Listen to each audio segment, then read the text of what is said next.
Olá, pessoal! Bem-vindos ao canal Português à Mesa. Hoje nós vamos falar sobre um tema muito interessante: intertextualidade. Você sabe o que significa isso? Ué, quem nunca passou pela experiência de estar lendo um texto e defrontar-se com certas passagens já lidas em outro lugar, ou talvez em outro texto, uma música, uma poesia? Umas vezes pode ser uma citação de uma personagem, outras, em algumas novelas, frases inteiras transcritas de textos que nós já conhecemos. É que, na verdade, os textos dialogam entre si. A personagem pode até revelar a ideia passada, mas aquilo veio de algum lugar. Aquilo foi tirado de algum romance, poderia ser tirado de um trecho bíblico do Alcorão. Um orador pode fazer referência a pensadores muito famosos. Um poeta cita versos inteiros de outro poeta. Um texto científico pode ter passagens de outro texto e assim por diante. Essas referências são as intertextualidades. Elas podem ser feitas explicitamente, como é o caso das teses, dos trabalhos científicos. E isso, nesse caso, devemos até indicar a fonte de onde nós estamos tirando, não é aquela colocação de aspas para mostrarmos. Mas na literatura, não. Na literatura, o autor joga com o pressuposto de que nós já conhecemos os fragmentos citados. Pessoal, existe ainda a possibilidade de um texto lembrar outro apenas pelo estilo. Quantas vezes não lemos um texto e imediatamente já reconhecemos se ele é romântico, se ele é parnasiano ou se ele é simbolista? Essa semelhança muitas vezes não se explica. Não se explica porque a identidade do assunto ou o tema, mas pela aproximação do estilo. Isso tudo nós vamos tratar hoje aqui. Por isso que a intertextualidade na linguagem especializada, ela é um recurso simples de ornamentação. Um verdadeiro diálogo entre vários textos circulantes no espaço cultural. Um texto retoma o outro para confirmá-lo, para desdizê-lo, e quem lê textos com intenção de interpretá-los com profundidade deve estar muito atento a esse tipo de intertextualidade. A leitura proficiente pressupõe não só a capacidade de detectarmos as referências a outros textos, como também de interpretar com que intenção eles foram feitos. Será que foi ironizar? Será que era polemizar, criticar, desqualificar, celebrar? Esse é o tópico do nosso estudo de hoje. Essa introdução já vai deixar você bem ciente que está por vir. E vamos começar a nossa aula de hoje com esse tema, a intertextualidade. É tão importante sabermos ler os textos e perceber se é ali como aquilo funciona. Para isso, não se esqueça de se inscrever aqui no canal, faça a sua inscrição, deixe o seu like, participe da nossa comunidade. É muito importante a sua presença. Eu te encontro na aula de hoje. Até mais, pessoal! Hoje, em nossa aula, vamos falar sobre intertextualidade, uma característica muito interessante que usamos diariamente e às vezes nem nos damos conta de que estamos fazendo uso desse recurso da nossa língua portuguesa. Veja na tela comigo o que é que eu vou te apresentar e gostaria que você acompanhasse para que entendesse. No ano 2000, o compositor José Ramalho, ele lança um CD duplo chamado Nação Nordestina. Mais do que as próprias canções, a capa desse disco faz uma das coisas que chamaram mais atenção da crítica. Um amante da música lá dos anos 60, da música pop dos anos 60, não terá dificuldade em reconhecer em Nação Nordestina uma imitação em tom de brincadeira da célebre capa do disco dos Beatles, Sgt. Pepper's Lonely Hearts Club Band, em lugar dos VIPs que aparecem no disco dos Beatles. Zé Ramalho optou por prestigiar os nordestinos famosos. Veja comigo na capa Luiz Gonzaga, Ivete Sangalo, passando por Lampião, Maguila.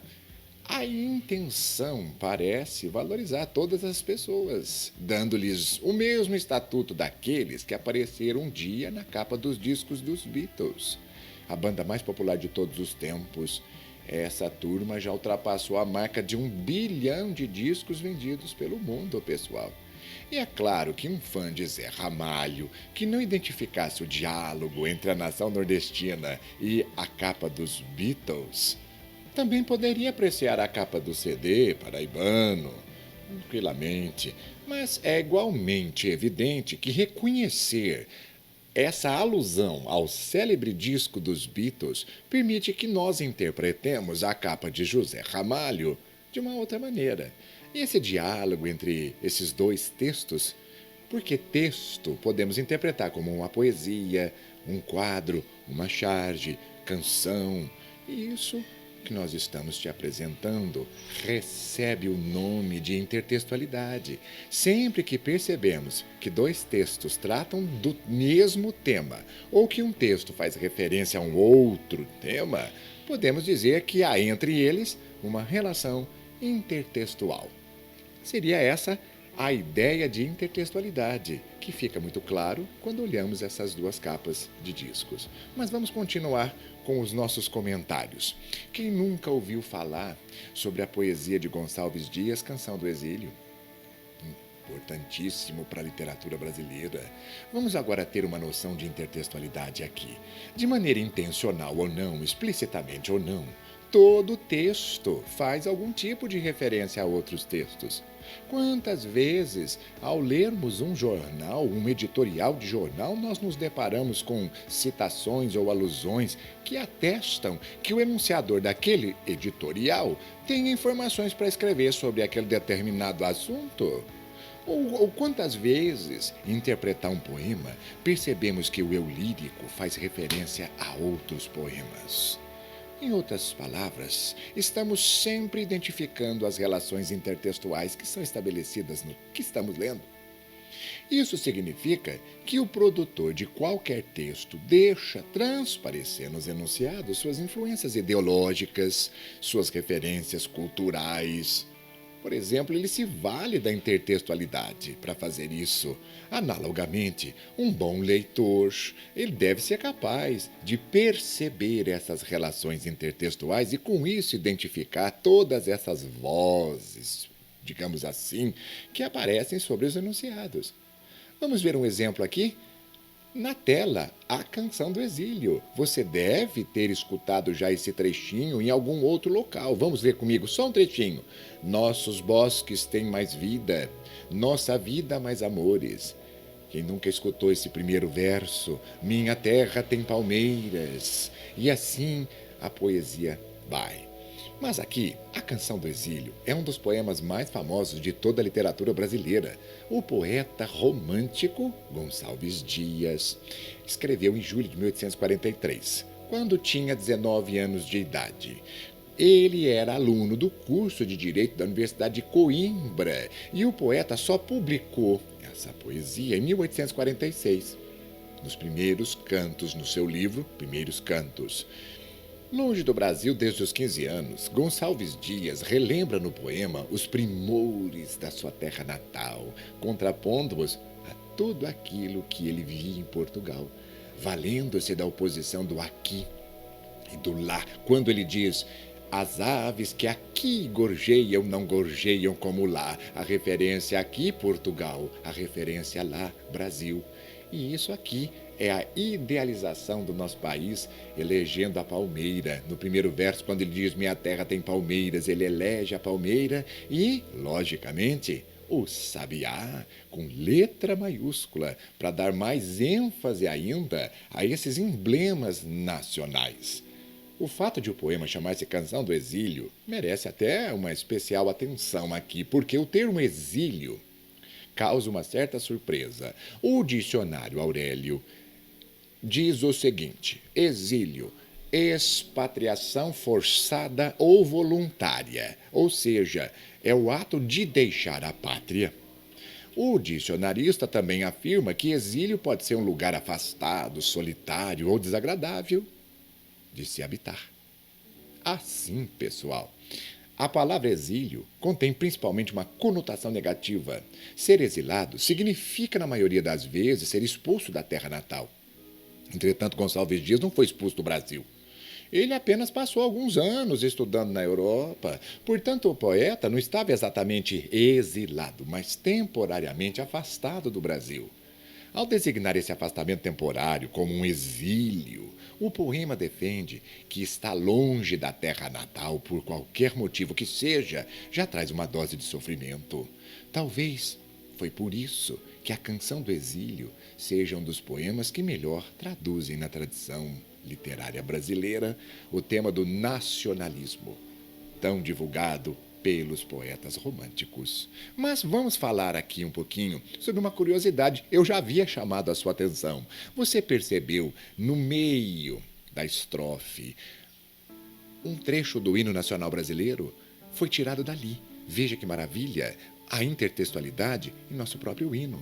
Quando ele canta do que a terra mais garrida, teus risonhos lindos campos têm mais flores, nossos bosques têm mais vida, nossa vida no teu seio mais amores. Isso é uma intertextualidade. Incorporamos aqui uma parte da poesia para dentro do nosso hino nacional brasileiro, composto pelo poeta Osório Duque Estrada, sobre música do maestro Francisco Manuel da Silva.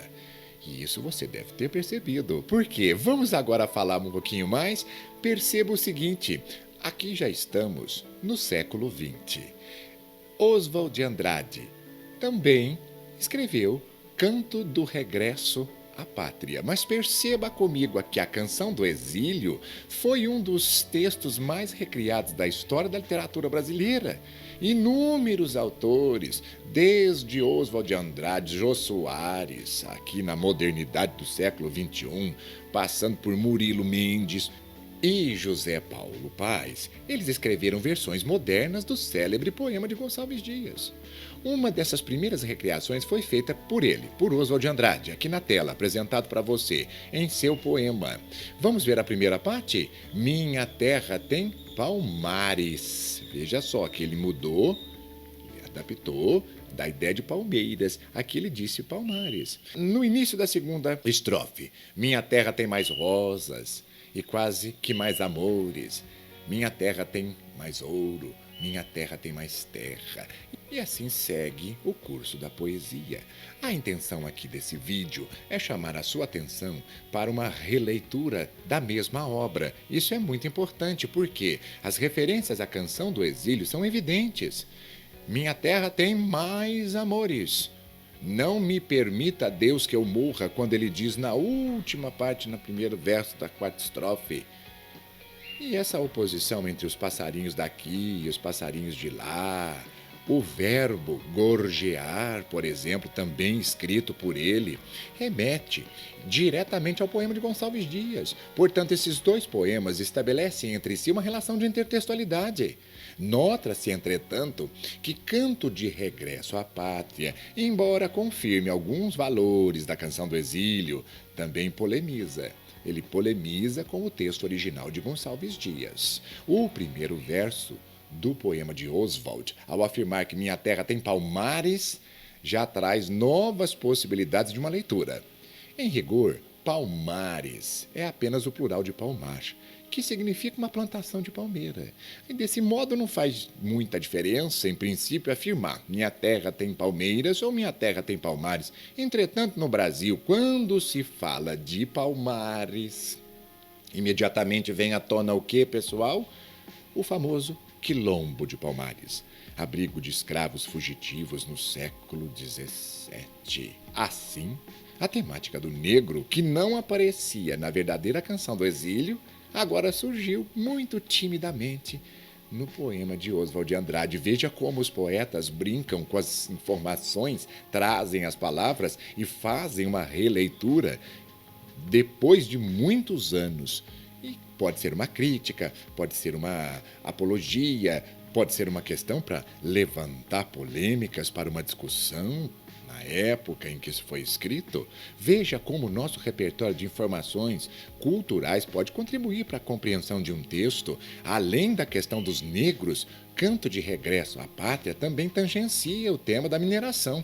Lembramos aqui que durante o século XVIII, boa parte da riqueza de Portugal vinha dos impostos sobre as explorações aqui do ouro em Minas Gerais. E ao afirmar que além de rosas, minha terra tem mais ouro, como nós lemos no início, essa preocupação crítica aqui, que não está presente lá em Gonçalves Dias, agora confirma-se aqui no verso. E quase que mais amores, veja como ele diz, e quase que mais amores, satiriza o quê? Esse nacionalismo exacerbado na canção do exílio, quando Gonçalves Dias escreveu, porque ele era um poeta romântico. Quer dizer, cada um faz uma leitura para a sua época. E vamos concluir que Canto de Regresso à Pátria, do Oswald de Andrade, recria explicitamente, sim, a canção do exílio de Gonçalves Dias, estabelecendo com ele o quê? Uma relação de intertextualidade.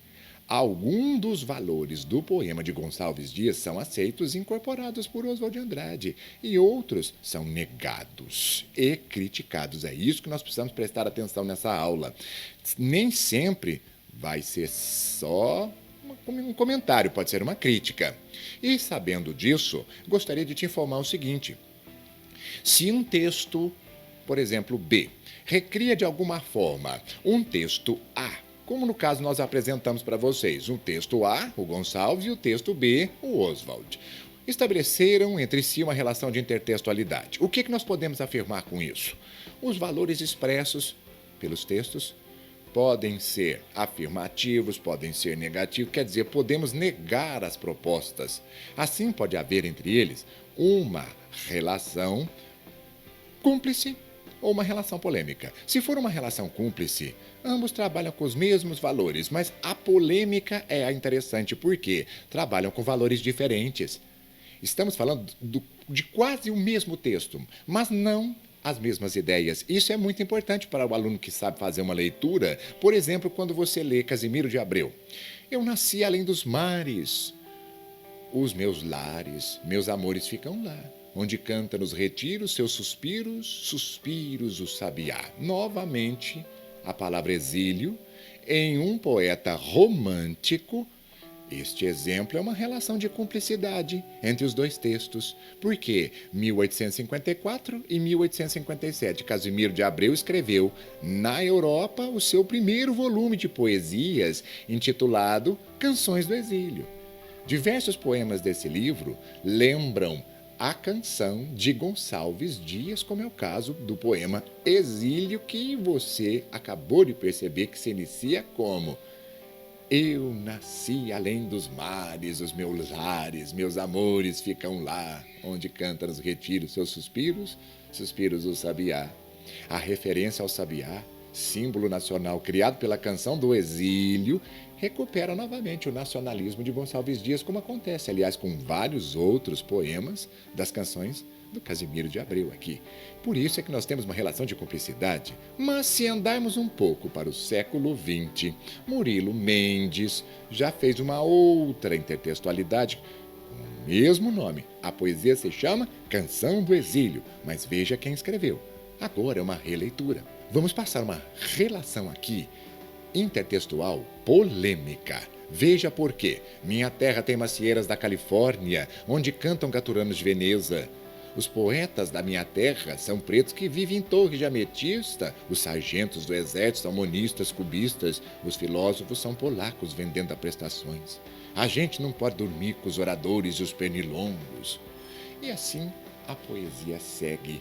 Você, por favor, pare o vídeo, leia com calma. Aqui nós vamos somente tecer alguns comentários com você. Nesse poema, o eu lírico se sente sufocado em terra estrangeira e ele mostra como a nossa terra está carente de valores nacionais. As palmeiras e o sabiá da canção de Gonçalves Dias foram trocados pelas macieiras da Califórnia. Você deve ter percebido isso. Os gaturamos de Veneza pelos pretos que vivem em torres de ametista e pelas flores e frutas que custam quase 100 mil réis a dúzia. Ali embaixo nós vamos ler para você. Nossas flores são mais bonitas. Nossas frutas mais gostosas, mas custam R$ 100.000 a dúzia. Quando ele menciona isso, ele já está fazendo referência sobre os valores dos preços inflacionados dentro do próprio país. Veja a época em que isso foi escrito. Isso é do século XX. Agora, o que podemos dizer que essa perda da identidade nacional, expressa pelo desejo de ouvir um sabiá com certidão de idade, revela que aquele nacionalismo ufanista da canção do exílio agora dá lugar a uma crítica muito ácida. E o exílio não é mais um afastamento espacial, mas sim uma forma de representar o domínio dos valores estrangeiros sobre os nacionais. Dessa maneira, pessoal, Casimiro de Abreu estabeleceu com a canção do exílio uma relação de cumplicidade, mas Murilo Mendes, pelo contrário, uma relação muito polêmica, e Oswald, uma relação parcial de cumplicidade e parcial de polêmica. Eu creio que você começou a perceber qual é a intenção de cada autor em remontar, recriar, repaginar aquilo que já foi escrito. É muito importante entendermos como funciona a intertextualidade. E esse vídeo vai ficando por aqui, mas no próximo vídeo nós vamos fazer exercícios para que você treine com mais exercícios, com mais poesias e aprenda a trabalhar com a intertextualidade. Eu espero que você tenha gostado e, por favor, acesse o próximo vídeo e nós vamos te trazer os exercícios sobre essa teoria. Um grande abraço, pessoal, e até o nosso próximo encontro. Antes de você clicar nos links acima, se você gostou desse vídeo, deixe o seu like, faça a sua inscrição e ative o sininho. É muito importante para engajarmos o nosso canal. Espero você em nosso próximo encontro.